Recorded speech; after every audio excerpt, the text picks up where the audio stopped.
Y seguimos en Hacete al Vivo hasta las 12 del mediodía. Qué lindo programa estamos teniendo. Hermoso. Pero ahora tenemos en línea a un periodista, a un relator conocido a nivel nacional que va a estar acá charlando con nosotros en vivo. Un placer saludarte, Jesús Emiliano. ¿Cómo estás?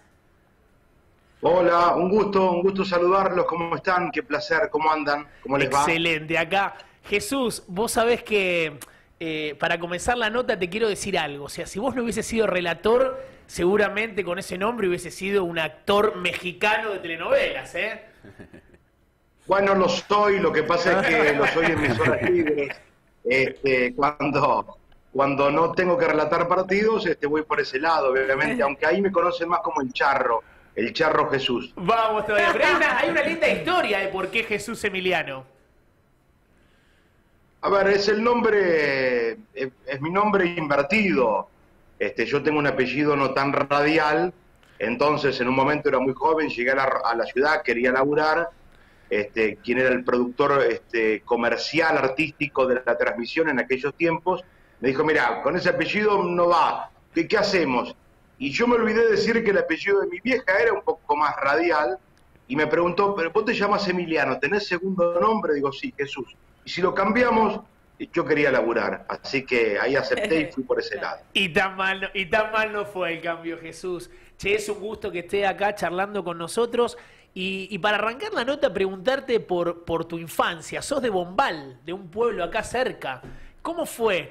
Porque todos los relatores que están acá con nosotros, ha pasado Eduardo Luis, Nelson Rainero, un montón de relatores y un montón de periodistas, y coinciden en algo que se hace muy, muy particular en ustedes, que es que de chicos ya relataban los partidos de bolita, los partidos de amigos, en la escuela hasta a Julián Brico le han dicho que apague la radio, cosas de chicos que ya, el relato ya es un gen que nace con ustedes. ¿Es así, Jesús? Sí, yo creo, a ver, también se alimenta porque uno viene de un lugar en donde todas esas cosas fácilmente te las cobijaron. Yo vengo de un pueblo, como bien decís, Bombal, a unos 80 y pico de kilómetros de aquí de Rosario, pueblo pequeño, casi 3.000 habitantes. Yo me crié frente a la canchita de la escuela y a una cuadra del club. Hablaba demasiado tiempo solo, no eran tiempos todavía de tanta tarea psicológica, entonces el debate familiar fue o lo llevamos al psicólogo o lo llevamos a una radio, y había una radio de circuito cerrado en el pueblo que recién se inauguraba. Yo tenía 10 años, se fue a la salida del Mundial de México 86, y ahí empecé en un lugar que siempre lo sentí como una casa, como un lugar propio, muy especial, muy cómodo. Andaba mucho tiempo hablando solo, relatando, elaborando imágenes que las llevaba a la palabra, tratando de contarla. En mi casa se escuchaba mucha radio. Yo tenía goles que había visto en la revista El Gráfico, es decir, que los había leído o que los había escuchado porque mi papá sintonizaba mucho la radio, y entonces uno iba elaborando toda esa cosa tan especial, y que rápidamente me encuentro con gente que me ayudó para entrar a ese vínculo, para cuidarlo. Así que fue... podría decir que siempre fue parte de mi patio la radio, y entonces entré con una comodidad muy, muy especial, un lugar siempre muy querido por mí y en el cual siempre me sentí muy protegido. Así fueron los comienzos. Che, Jesús, ¿y quién recordás que te dio la primera mano para ingresar a los medios acá en la ciudad? Acá en Rosario hay personas muy claves. Por un lado, Rubén Pistaquia, un gran locutor que ya no está, un hombre de los medios, un tipo que murió joven y que era de mi pueblo, que era de la edad de mi papá. Mi papá se lo cruza un día en el pueblo y le cuenta que yo ya era demasiado el tiempo que hablaba solo, aparte de hablar en la radio, y yo estaba viniéndome para la ciudad, y él fue quien me dio la primera mano. Al toque me encuentro con Claudio Stracia, con Gustavo Di Lorenzo, que fueron amigos que me dan la primera chance de poder relatar en FM Río. Es decir, yo tuve la fortuna de dar rápidamente con gente que confió en mí antes de ser yo, si se quiere, un producto confiable. ¿Viste cuando das con alguien que dice yo pongo una ficha sin conocerte tanto? que este es el camino, y fue gente que me cuidó mucho, que me protegió mucho. Fui avanzando con la chance de dar con personas que fueron hinchas de lo que yo hacía, y eso es como que me allanó muchos caminos. El trasplante del pequeño pueblo a la gran ciudad no suele ser tan fácil, tan simple, y a mí ellos me allanaron definitivamente el camino. Jesús, sabés que hoy hablamos acá en el programa de métodos de seducción. ¿Cuál crees que fue tu método de seducción para persistir, para seguir en los medios, para valorarte y para ser el gran relator que sos? La pasión, el no claudicar ante la pasión, el poner por encima de cualquier cosa el deseo de hacerlo, pero de hacerlo disfrutando, de hacerlo con lo de uno, es decir, llegar a un lugar y tratar de abrir las alforjas y que salga lo de uno. Yo creo mucho en la pasión, en el compromiso ético, en no negociar valores que son decisivos a la hora de afrontar todo esto. Me parece que va por esas dos palabras, ¿no? La pasión y la ética son todavía hoy definitivamente los argumentos para seducir, pero también para interpelar, pero también para acompañar. Me parece que es un punto completamente decisivo. Yo me rijo por esos cánones y veo, ya hoy no soy aquel pibe, lejos estoy, pero cuando aparecen chicos que van a ser o pueden ser compañeros de laburo, lo primero que trato de medir es eso, ¿no? Con qué deseo, con cuántas ganas, qué pasión se le pone, todo aquello de afrontar esto tan especial con ese amor intenso que tanto se nota. Insisto, creo que el arma decisiva para todo esto, para seducir, sigue siendo la pasión y la ética. Excelente, fantástico, me encanta escucharte.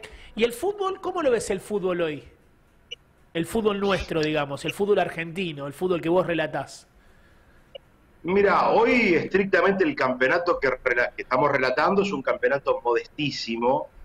Igual yo trato de poner reparos cuando para criticar algo del hoy me retrotraigo a otros tiempos. Yo creo en este tiempo, es nuestro tiempo y tenemos por tal que defenderlo. Defenderlo no significa criticarle lo que está mal, lo que hay que corregir, lo que hay que modificar, lo que hay que cambiar, ¿no? Es un campeonato modesto porque es un torneo de transición. Imagínate que si cualquier transición es opaca, lo que puede llegar a ser en el fútbol argentino, donde reina la desorganización, las desventajas económicas que hacen que un pibe que antes se la rompía en un equipo modesto para jugar en un equipo grande, para luego saltar a Europa, hoy ya no hay ni un salto directo, son chicos que de inferiores parten al fútbol internacional, y con toda esa poquedad el fútbol argentino arma un campeonato en donde lo solía sostener la gran pasión de las canchas, ese microclima tan único. Hoy ya ni eso tenemos, así que hay que agarrarse y aferrarse a lo que hay, que son sobras, tratando de armar un campeonato que luego se vuelva competitivo cuando entremos en la etapa ya definitoria.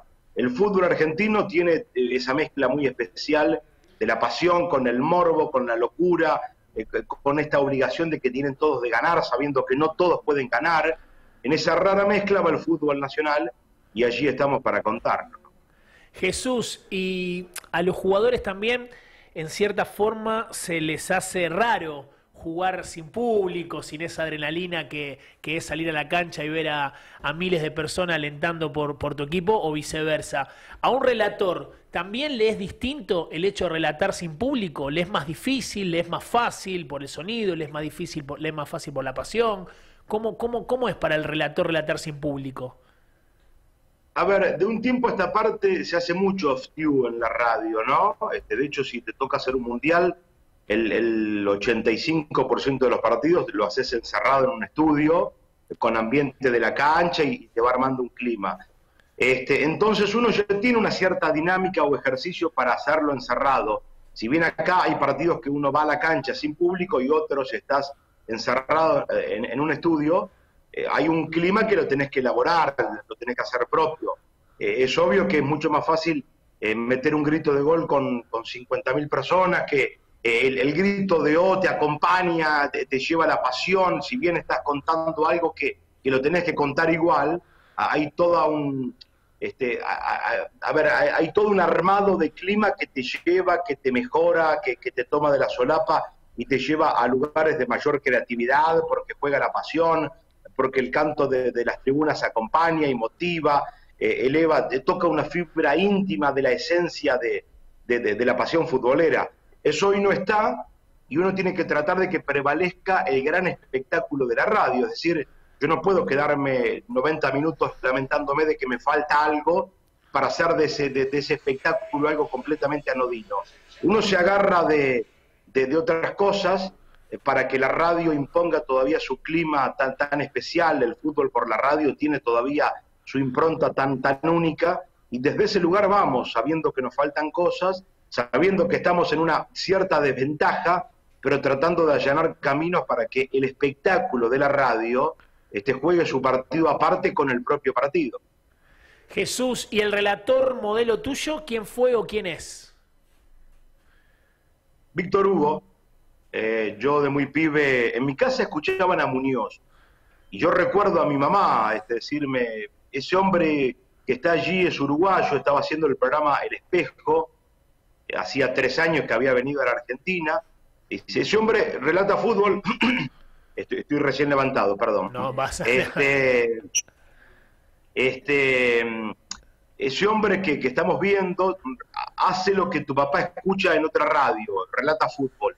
Mi viejo escuchaba a Muñoz, que era la gran competencia en Rivadavia.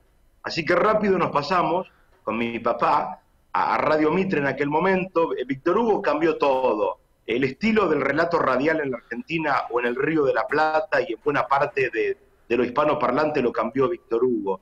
Una referencia esencial, con un sentido de la estética, de la ética muy fuerte. Fue un verdadero emblema, si bien todavía hoy relata con 72 años. El mejor Víctor Hugo fue el que lo cambió todo, y para mí fue una referencia muy grande. Luego tuve la fortuna de trabajar con él, pero por fuera de eso, diría que fue el relator que me allanó caminos por deseos, por lo que hacía, por esa impronta de armar diálogos, de un relato con un ritmo fantástico, de ponerle periodismo al relato, que el relato tenga un sentido artístico muy fuerte, pero también ético. Fue y es el gran faro Víctor Hugo, si bien antes y después la Argentina o el Río de la Plata ha tenido grandísimos narradores, pongo a Víctor Hugo como el gran sostén de todo esto. Jesús, y así como el gol de Maradona a los ingleses será recordado como el mejor gol de la historia en el fútbol, ¿el relato justamente de Víctor Hugo de ese gol será recordado como el mejor de los relatos radiales? Y sí, vos sabés que Víctor Hugo renegó mucho tiempo de ese relato. Eran otras etapas, el narrador tenía, si bien Víctor Hugo ya era un tipo con un desparpajo grande para esos tiempos, no se cruzaban algunos límites. Y Víctor Hugo siempre supo decir que ese gol era para él, era como caminar desnudo por la 9 de julio, ¿no? Es como que lo desnudó y lo encontró en un estado muy distinto.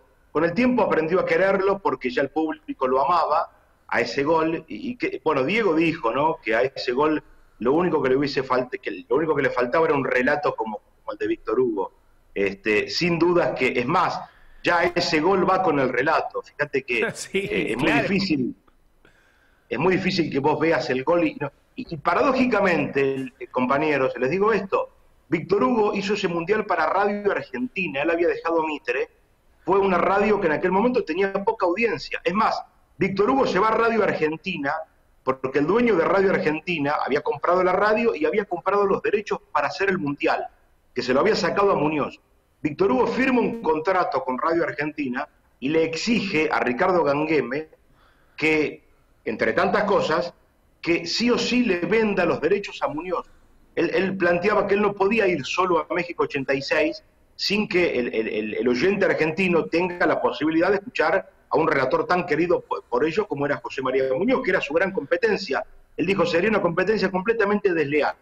Lo primero que pongo en el contrato es que te exijo es que le vendas también los derechos a Rivadavia. la radio en la cual tenía a Muñoz como relator. A partir de eso vamos y competimos. Y obviamente, por ser una radio chica, perdió como en la guerra en aquel momento con Radio Rivadavia. Y de hecho ese gol en vivo se escuchó mucho menos de lo que se escuchó luego, que pasó completamente a la inmortalidad por todo lo que significó el gol, el relato, Diego, el momento, el instante, comprender que todo... Fíjate que Víctor Hugo dice, arranca por la derecha el genio del fútbol mundial, es decir, cuando la jugada no era jugada todavía, Víctor Hugo ya pone a Diego y a la jugada en un lugar completamente único, ¿no? Es espectacular lo que estás contando porque lo estamos escuchando y es como que lo estuviéramos viviendo. El barrilete cósmico está ahí. Exacto, es algo ese gol. Yo tenía 5 o 6 años y recuerdo haber estado mirando ese partido y se te pone la piel de gallina, es inevitable no recordar ese gol con emoción, con cierta alegría. Es el gol al que le gusta el fútbol y al que lo apasiona, recordar ese momento es la gloria. Es la gloria. Y después la frase, obviamente, como decías vos, barrilete cósmico, que ya quedó perpetua para la historia del fútbol y la historia de todo, ¿no es cierto? Vos sabés que hay una paradoja. Diego hace 2 goles claves contra Inglaterra, el segundo es el más bonito de todos los tiempos. Posiblemente el más bonito de todos los tiempos, de los que escapan de la estratosfera. Terrenalmente, Argentina, al partido siguiente en la semifinal, juega un encuentro brillante contra Bélgica, lo pasa por arriba, le gana la semifinal 2-0 sin despeinarse. Y Diego mete 2 goles impresionantes, fundamentalmente el segundo. Pero claro, son goles terrenales, que al lado de aquel segundo a Inglaterra parecen básicos, y no lo son, por lo contrario, es un gol fantástico. El mejor gol del Mundial es el de Diego a Bélgica, el mejor gol de todos los tiempos es el de Diego a Inglaterra. Algún día escuchen el relato de Víctor Hugo de esos 2 goles contra Bélgica, que son impresionantes, que quedan opacados por sí mismo, o por el mismo Diego, que opaca su propio gol de Bélgica por lo que hizo contra Inglaterra, pero eso explica el valor de la factura y el valor de los tipos, de lo que estamos hablando, de lo que fue Diego y de lo que fue el Diego del relato que es Víctor Hugo. Algún día escuchen los goles relatados por Víctor Hugo de Argentina a Bélgica, que son un canto a la radio, una cosa fantástica, pero claro, quedan en un segundo plano por la magia, por la impronta, por la necesidad, por la pasión, por el deseo de lo que significó ese orgasmo radial del segundo grito de Diego a los ingleses y esa narración tan única de Víctor Hugo. ¿Lo relataste a Diego, Jesús? Sí, lo relaté, pibito yo, lo relaté en Rosario, un partido contra Central, en cancha de Central, que Diego erra un penal, y lo relato después en un partido que Diego hace un golazo en la cancha de Newell's, jugando para Boca contra Newell's, un partido amistoso, a Cristante le hace un gol terrible, lo relaté a Diego, fueron los partidos que pudo relatar de Diego, sí, sí. Qué lindo, bueno, qué lindo, qué qué lindo. bueno. Jesús, y para cerrar, ¿alguna anécdota graciosa que te haya pasado en el relato? ¿Alguna cosa? Todos relatores tienen cosas graciosas como confundirse los nombres o una situación de poco peligro, transformarla en una situación de gol. ¿Tenés alguna de esas? Mira, de esas hay muchas y van a seguir apareciendo porque uno muchas veces... el relato es un golpe eléctrico, ¿no? Donde juegan muchas emociones, donde hay muchas cosas que se ponen a flor de piel, ¿cierto? Pero bueno, uno un día llega poco descansado, anda algo dormido y el gol era de fulano y le manda a Sultano y lo vas cambiando, no pasa nada. Yo les voy a contar una que no tiene que ver con mi etapa profesional. Yo empecé siendo muy chiquito, a los 10 años, en el pueblo. En el pueblo se relata fútbol a borde de campo, adentro de la cancha. Te ponen una sillita, una mesa y casi al lado de los jugadores relatás. Y yo era muy pibe y estaba en la cancha de blanco y negro de Alcorta relatando un partido, yo estaba sentado. Al lado mío había un técnico operador que tenía auriculares, había mucha precariedad, insisto, eran tiempos completamente amateur. Mi técnico de sonido estaba sentado al lado mío, tenía su auricular puesto, no le importaba por nada el fútbol, no le gustaba, estaba en otra, pero su auricular estaba agarrado al mío. Insisto, mucha precariedad. Sí, sí, Yo estaba relatando, pibe, él estaba al lado. Resulta que sale una pelota, sale del campo, y el tipo se olvidó de todo y de una irrumpió, se levantó a devolver la pelota, pero con tanta virulencia que cuando se levanta arrastra su auricular, su cable, y por lo tanto me arrastra a mí. Yo en pleno relato caigo de la silla, obviamente se vuelca la mesa, se para el partido, el árbitro, los jugadores, los hinchas, el planeta Tierra riéndose de ese momento que fue completamente único. Encima el operador no entendía nada de lo que habían hecho, y yo que obviamente dije, esta no salgo nunca más en la vida, ¿no? Porque aparte, insisto, los tipos a los que yo estaba relatando habían parado el partido para reírse de la situación. No para preguntar cómo estaban, sino para reírse. ¿Cómo salí de esa? Todavía no sé. Lo que sí sé es que si la superaba, iba a ser un narrador profesional. Así que evidentemente esa fue la prueba de fuego. Muy bien. Jesús, muy bien. Interesantísima charla con vos. La verdad que es un gusto haber dialogado acá en el programa de cada domingo. Y bueno, desearte lo mejor para vos. Seguí con esa impronta, con ese relato que es realmente espectacular. Te agradecemos tu tiempo, Jesús. Gracias por estar, por invitarme, por creer que mi opinión vale, así que me da mucho placer en este domingo compartir este momento con ustedes y con tan prestigioso medio. ¡Salute grande! ¡Chau, chau! Gracias. Un abrazo grande. Jesús Emiliano, señores, con nosotros. Espectacular, genio. Hermosa nota, lindas anécdotas. Hasta le preguntamos por la pasión, Gambetti, y le contamos que usted bailaba en la tarima.